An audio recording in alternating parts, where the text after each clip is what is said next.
15 seconds. Guidance is internal. 10, 9. Ignition sequence start. Space Nuts. 5, 4, 3, 2. 1, 2, 3, 4, 5, 5, 4, 3, 2, 1. Space Nuts. Astronauts report it feels good. Hello and welcome. And it's time for celebration because I got to step outside for a brief time the other day. And it is episode 200 of the Space Nuts podcast. Thank you for joining us. My name is Andrew Dunkley, your host, and with me as always is astronomer Fred Watson.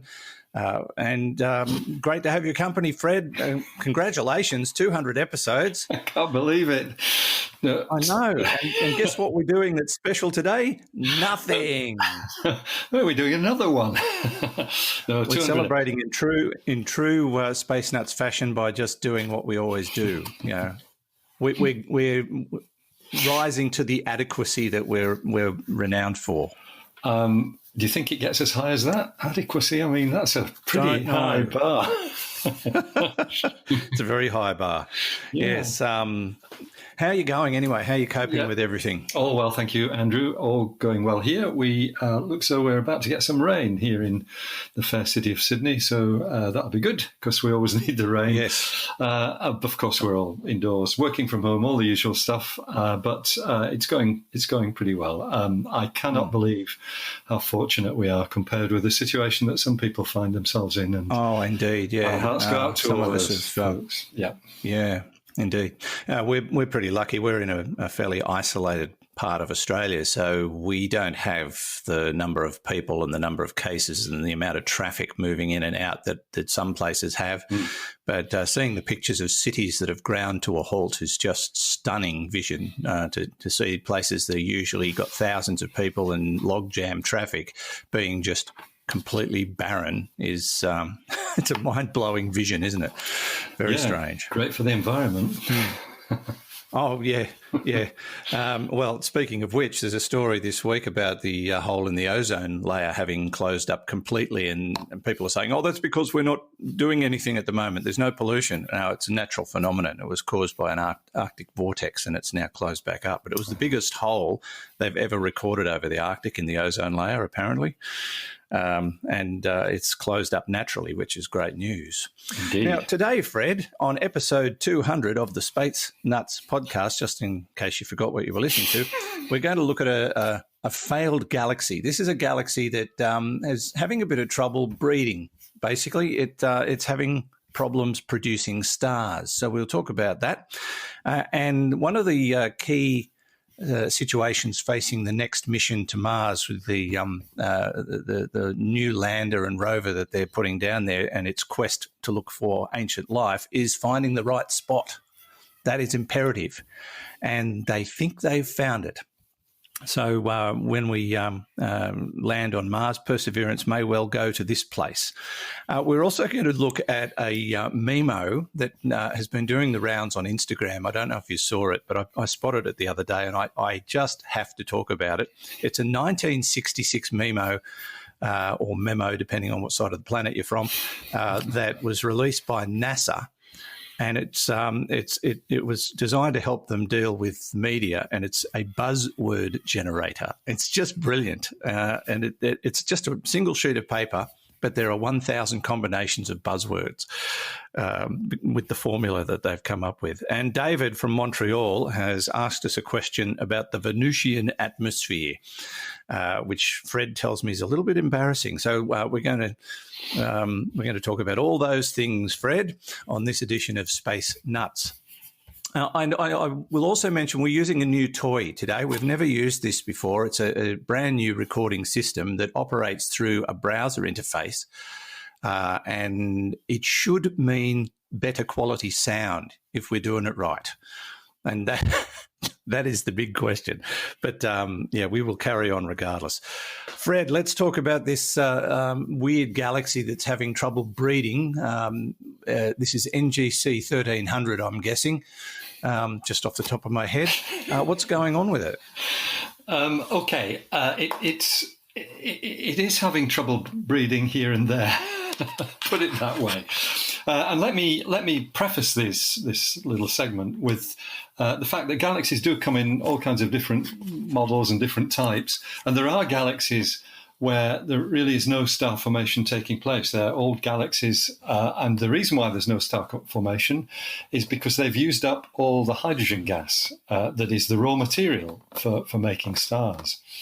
Our own galaxy, we can see from our view from the inside. Of course, we're in the disk of our own Milky Way galaxy, but we can see star formation taking place. There are many places. You've only to think of the Pillars of Creation, that famous Hubble image of the three towering dust clouds. That's one of the galactic regions where star formation is taking place. But it's not the case with all galaxies. Now, the one we're talking about, NGC 1300, I'm very glad you mentioned that one because it's the perfect example of what's going on with this. It is a spiral galaxy, which it means it's similar in structure to our own. It's got a central nucleus and beautiful spiral arms. Sadly, we'll never see the spiral arms of our own galaxy from the outside because it's just too big.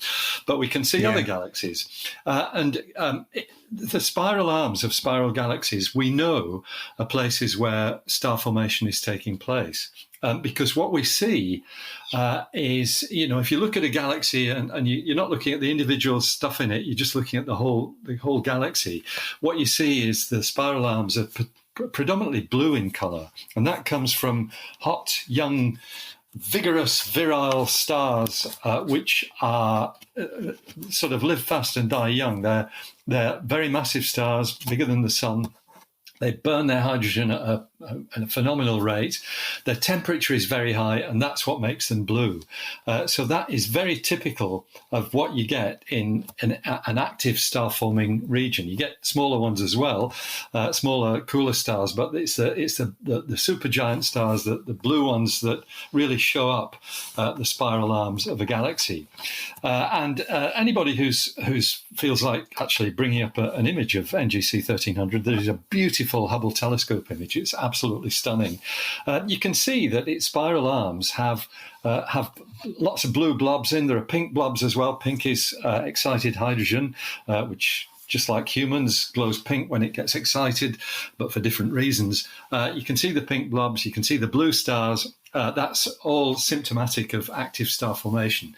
However, and this is the bit where this particular galaxy, and it's by no means alone in this, Andrew, there are many galaxies of this class, the place where it breaks down, because NGC 1300 is what is called a barred spiral galaxy, B-A-R-R-E-D. It has a bar, not one you can lean against, but essentially a linear feature in its center. So if you imagine a sort of a bulge in the middle of the galaxy, and then sort of straight arms coming out either side of the bulge, which is this bar-like feature. And from the ends of that bar, that's where the spiral arms join on. And so I see it. Yeah. So I'm looking at that Hubble photo now. Yeah, that's good. A damn fine photograph. It's an extraordinary photograph. Yeah, wonderful. So that's all good. But what has always been a puzzle with barred spiral galaxies is that the bar itself is very rich in the raw material of stars, namely hydrogen. There are clouds of hydrogen all over the place in the bar. But you can see just by looking at it that bar is sort of almost orangish in colour. It's a yellowish colour, it is, rather than blue. And that tells you that what you're seeing is predominantly old stars. You're not seeing these, vigorously shining blue stars.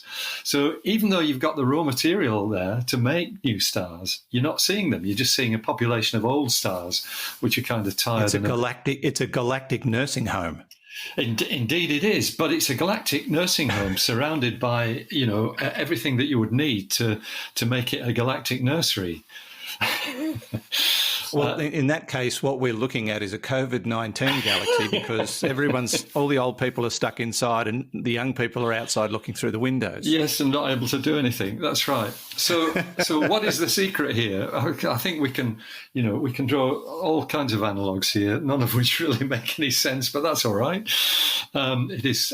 Since when did we have to make sense? Well, that's right. Come on. episode 200 after all. Who cares? Okay, so this is what this research is about. That's the backstory. And the news is that researchers, excuse me, based predominantly, I think, in the United States, yes, the Carnegie Institution in Washington, they have figured out why there is this conundrum of no new stars forming in an environment that is rich in the raw material for new stars. And it turns out that in the bar of a galaxy, a barred spiral galaxy, the motions of objects within that are really quite high, much higher than you would expect in a more sedate region like the spiral arms. And so these astronomers have essentially looked at the motions of gas clouds within the bar of the galaxy and realized that they're charging around too quickly for a given gas cloud to sort of settle down and collapse under its own mass, under its own weight, and form stars. That's how star formation works. You've got a cloud of gas, pulls itself together under its own gravity, and as it collapses, it's compressed, the gas is compressed, the temperature goes up, eventually it's high enough for nuclear processes to start, and you've got a star. The gas clouds in the center of the bar of NGC 1300, plus many other barred spirals, they're too busy whizzing past each other and gravitationally disturbing each other. So you don't get that nice, calm, quiet, reflective settling down of the gas cloud to collapse under its own gravity and form a star, which is a very, I think that's a really nice piece of work. So essentially, it's just too active. It's just there's too much going on for it to settle down into the star formation formula. Exactly. Too much of a swirl of material. You've got a gas cloud that thinks, I'll just start collapsing under gravity here, and another one whizzes by and basically gravitationally disturbs it, so the gravitational collapse doesn't happen. There are lessons in this, Andrew, for our own galaxy, because we do know, even though we can't see it from the outside, we do know that our galaxy actually has a bar as well in the center. And it comes about because, once again, it's the velocities of stars that we can measure towards the galactic center. This is work that I've been involved with some of the star surveys that I've been mixed up with. So the bar is a real feature in our own galaxy. I don't think it will be anything like as prominent as the one that you're looking at in NGC 1300, but it is still, it's probably about a third as long as that bar. So a less emphatic bar, if I can put it that way, but nevertheless a barred spiral galaxy.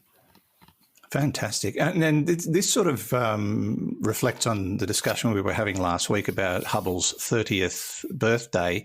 And it just shows how important Hubble has been because, as you say, we cannot see our galaxy from the outside looking in. So the only way we can really understand some of the things that are happening within our own galaxy is to look at other galaxies that are similar and study them through the likes of Hubble. And then from there, we can draw conclusions or at least theories about what's happening around us in our local area. That's right.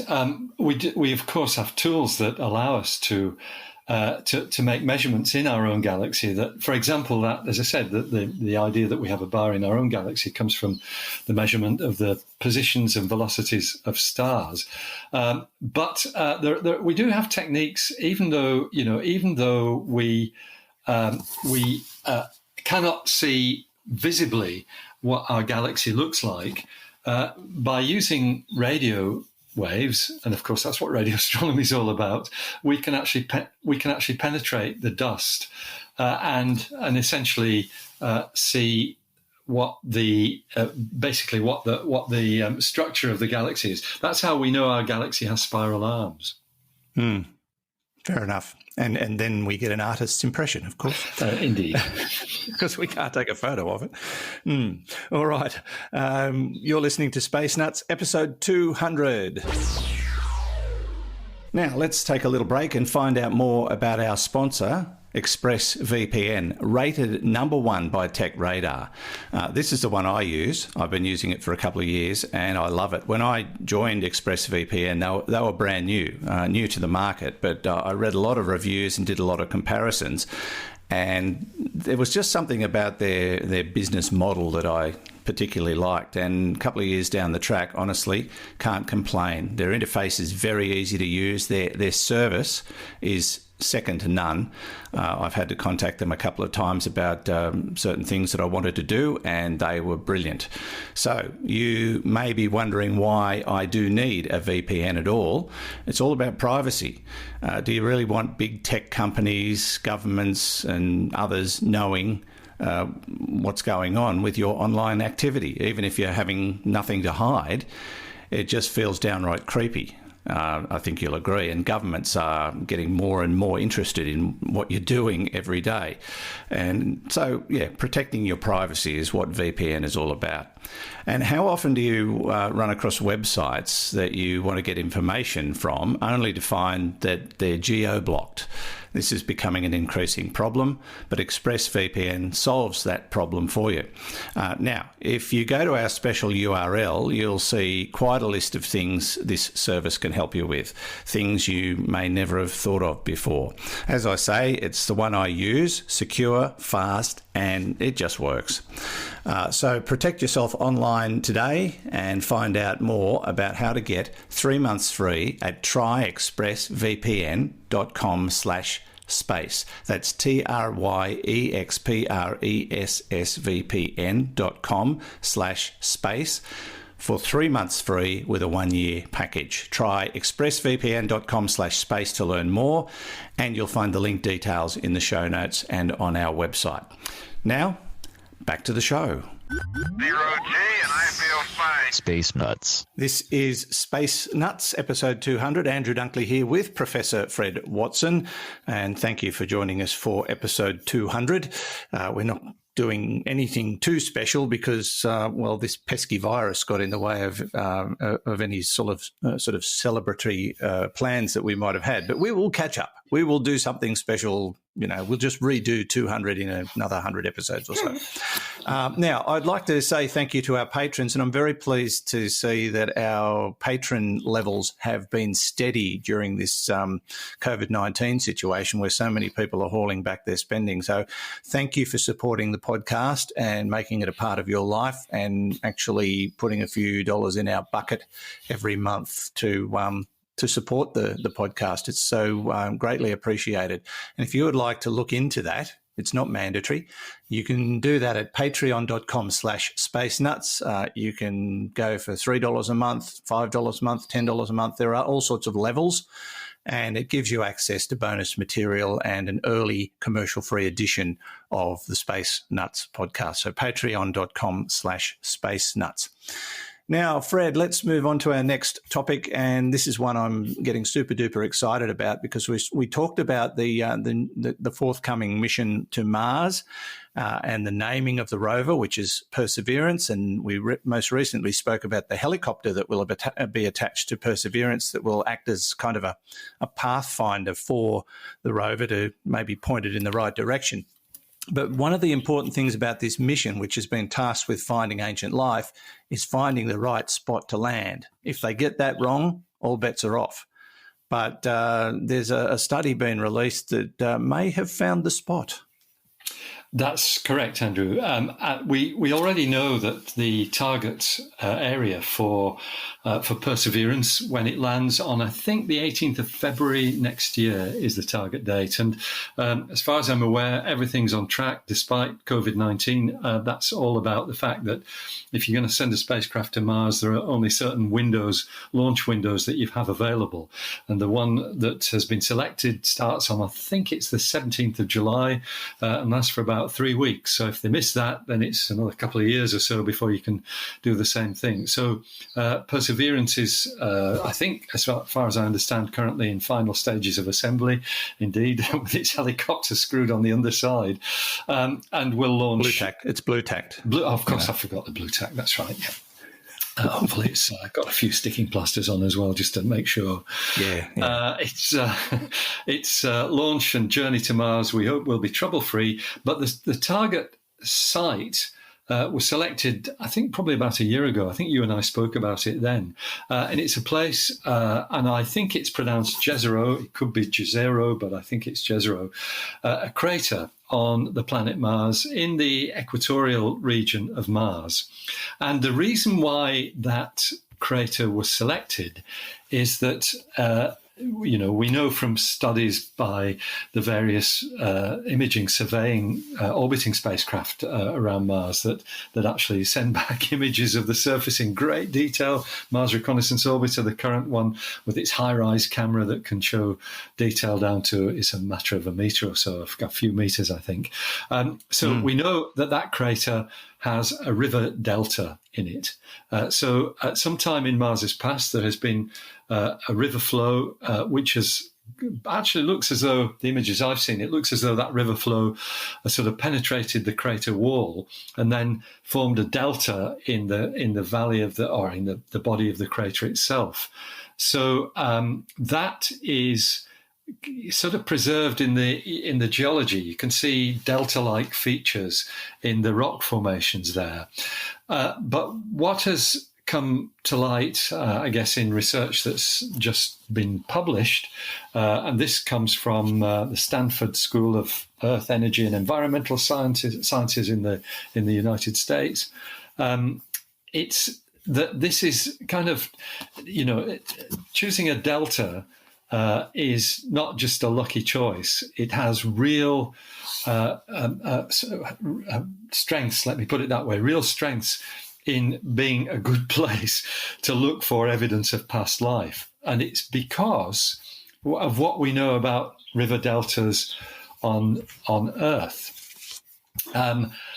These deltas are known to preserve the organic molecules associated with life. And that's because the water flowing over the delta tends to drop its sediment, and then there's more flow comes down, and basically the sediment is compressed by more sediment, and what you get is this kind of sandwich of stuff building up, which is really good at preserving what's been in the water that has flowed over it. So a very, very good choice. And there's this particular research has got some details about the structure of deltas as well, about whether you can have normal meandering sort of single thread, as it's called, rivers without vegetation, because on Earth a river like that usually has vegetation that tends to constrain it so that the river doesn't spread into many different threads. Now, there's no evidence that there's ever been vegetation on Mars. What we're talking about is finding microbial or evidence of past microbial life in these sediments. But the details are such that it's thought that that there is a really good chance that if there was life on Mars, that it will have left its mark in these actually a single strand river that we see in the Jezero crater. Just one other comment about this, Andrew.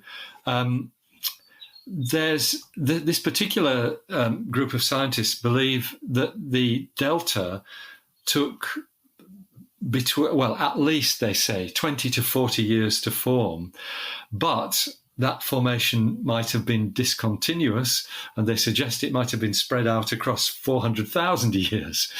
And that's a long, long period of the formation of a delta. It gives you a chance to see if living organisms were there, how they might have changed, how they might have evolved in the successive layers of material that have been laid down.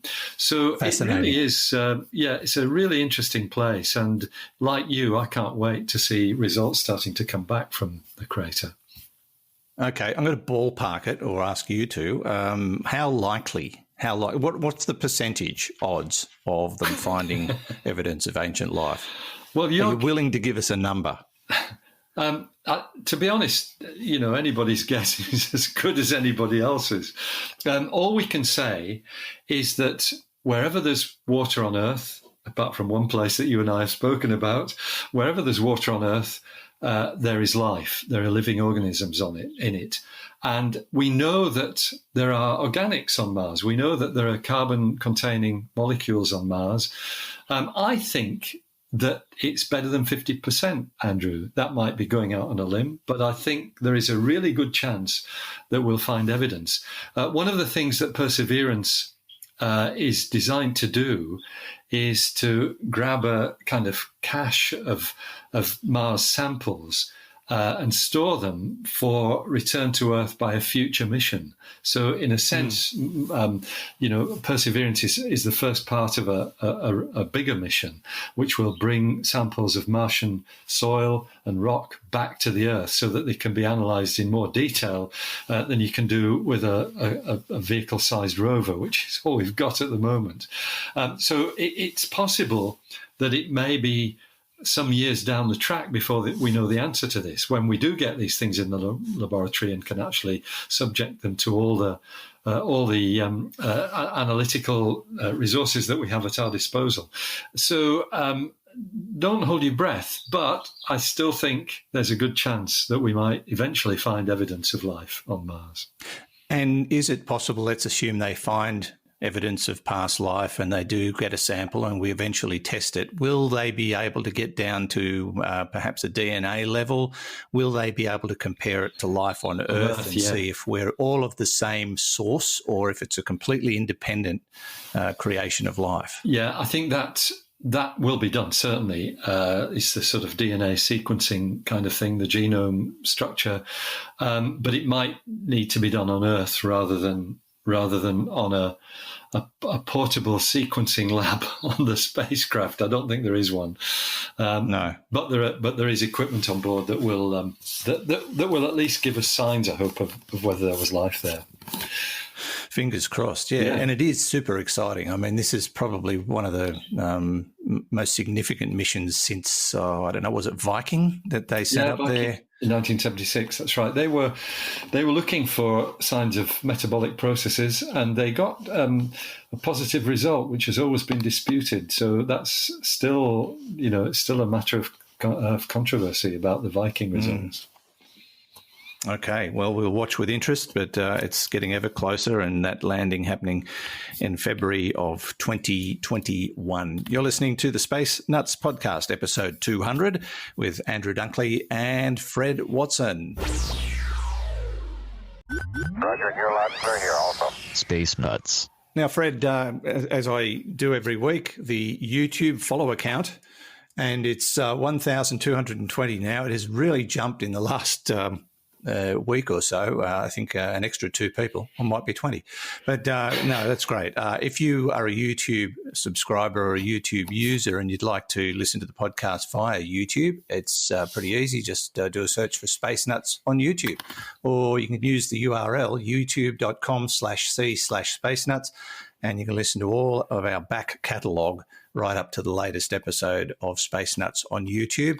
And don't forget, if you are on Facebook, there's a couple of options on Facebook. There's the Space Nuts Facebook page, which is very, very popular. Or you can join the Space Nuts fan group, I suppose you'd call them, the podcast group on Facebook. And that's where Space Nuts followers talk to each other, answer each other's questions, or show photos of their telescopes. I think we had a telescope size competition there at one stage, and all sorts of things. People are really interacting with each other on the Space Nuts podcast group on Facebook. So look it up and ask to join.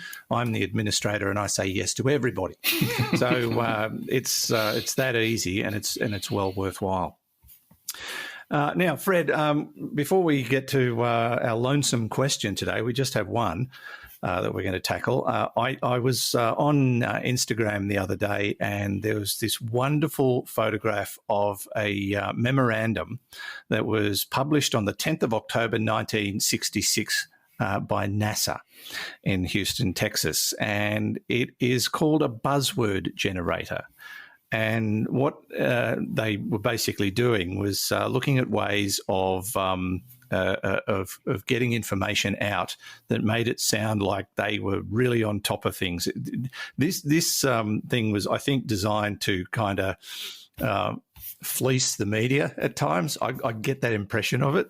I sent you a photo of it. It just looks like such great fun. It just shows you that some people really do have a fantastic sense of humour, even in such a serious field as space exploration.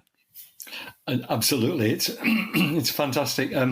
It actually reminds me of, as you probably know, actually within a year of that memorandum being published, that was back in 1966, I began my working life the following year in the laboratory of a very well-known optical company, and I was working on a spacecraft called TD-1, and there were memoranda not too different from this that circulated there, which, and I'm afraid I was responsible for one of them, which were very tongue-in-cheek. But when you look at them in the cold light of day, they have a seriousness about them which probably wasn't intended when they were written.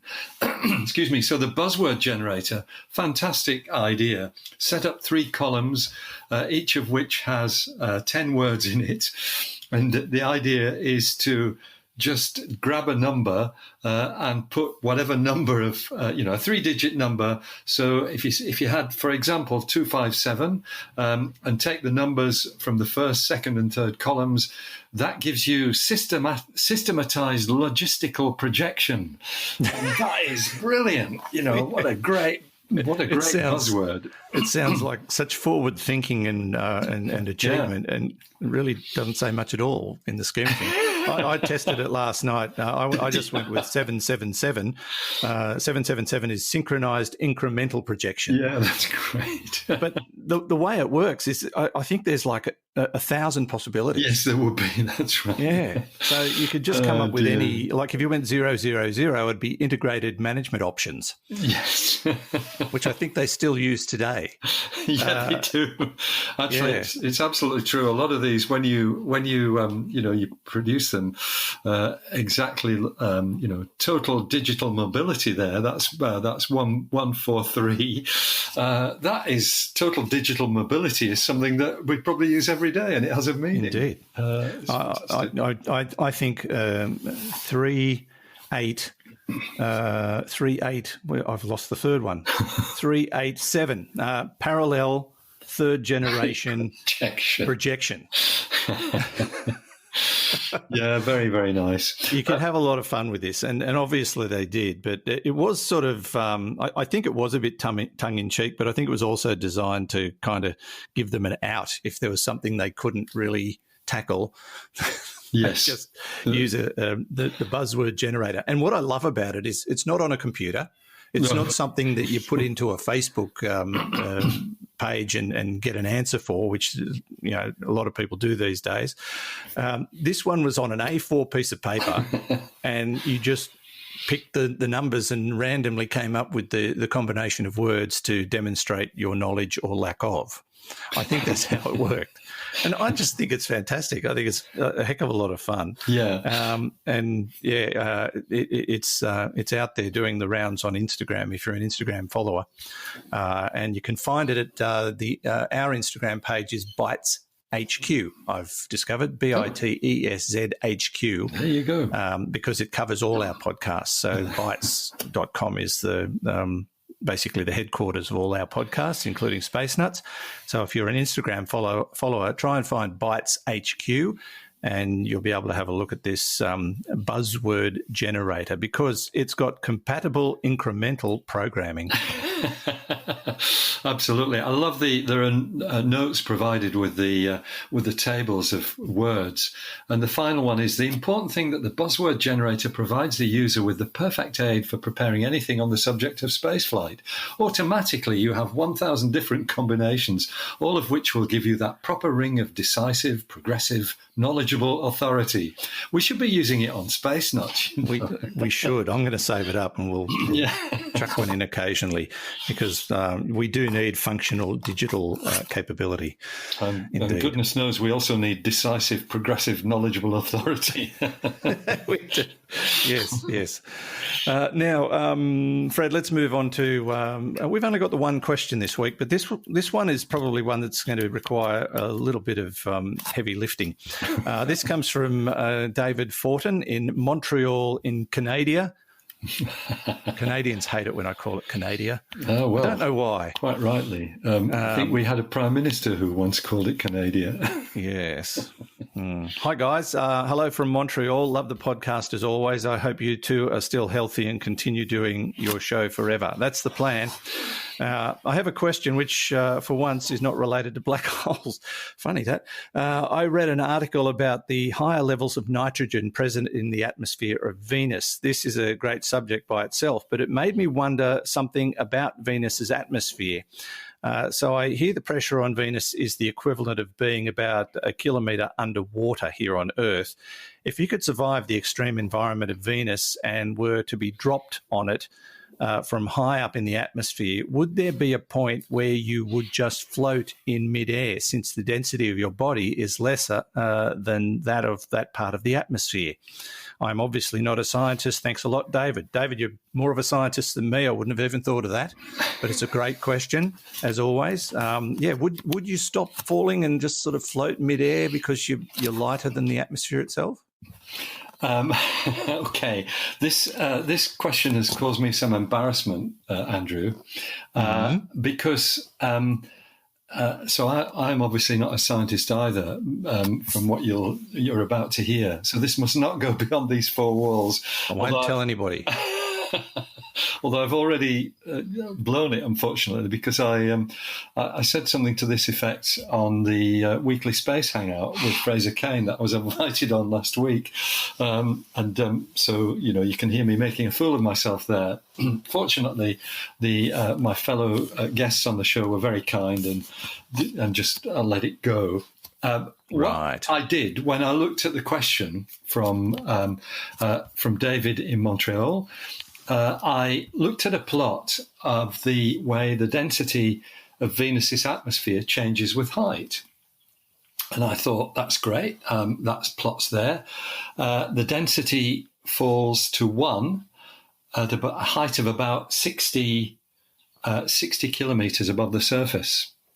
And so, density of 1, you'd float there. Okay. But I wasn't looking closely at the units. So the density of water is not 1 kilogram per cubic meter. It is 1,000 kilograms per cubic meter. You see, we used to have, when I was a student, we had densities measured in grams per cubic centimetre, and the density of water is 1 gram per cubic centimetre. But now we use CGS units, and it's kilograms per cubic metre. So yes, the density is indeed 1, but it's 1 tonne per cubic metre. And I came across the point where it said 1, but it was 1 kilogram per cubic metre. So the bottom line is you won't float in the atmosphere of Venus, because even at the surface, the density is 67 kilograms per cubic metre. That is about 6.5% what liquid water is, and we are essentially the same density as liquid water. So there is not enough atmosphere to make to be buoyant for a human being in Venus's atmosphere, as long as, even assuming that you could survive the pressure. The pressure's nearly 100 times what it is here on Earth. You'd be crushed immediately, but you wouldn't float. So I blush when I think about it, mixing up 1 tonne with 1 kilogram. So that aside, and I'm sure you're forgiven, Fred, but if a person who weighed 80 kilos stood on Venus, they'd weigh.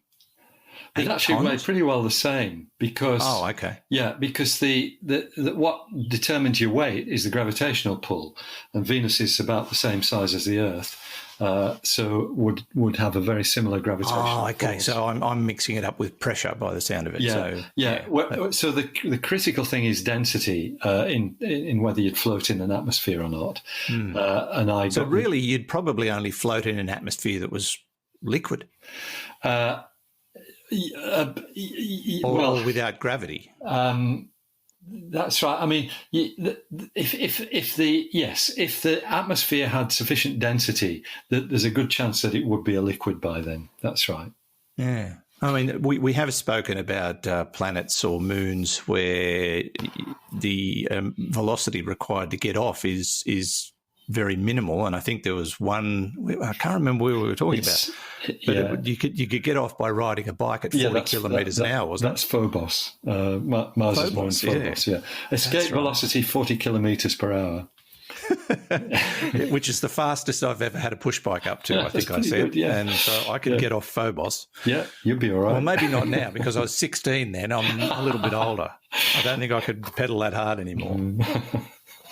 But, it is fascinating because we're so used to our environment. We're so used to what is normal. We live in a 1G environment. We've evolved on this planet and become one with the planet, and now we're trying to change it and mess it all up. But and as we alluded to a few weeks ago, if you tried to live long-term on Mars because of the extra 40 minutes a day, your whole psyche would be messed up. Your sleep patterns, you'd be in a perpetual state of jet lag.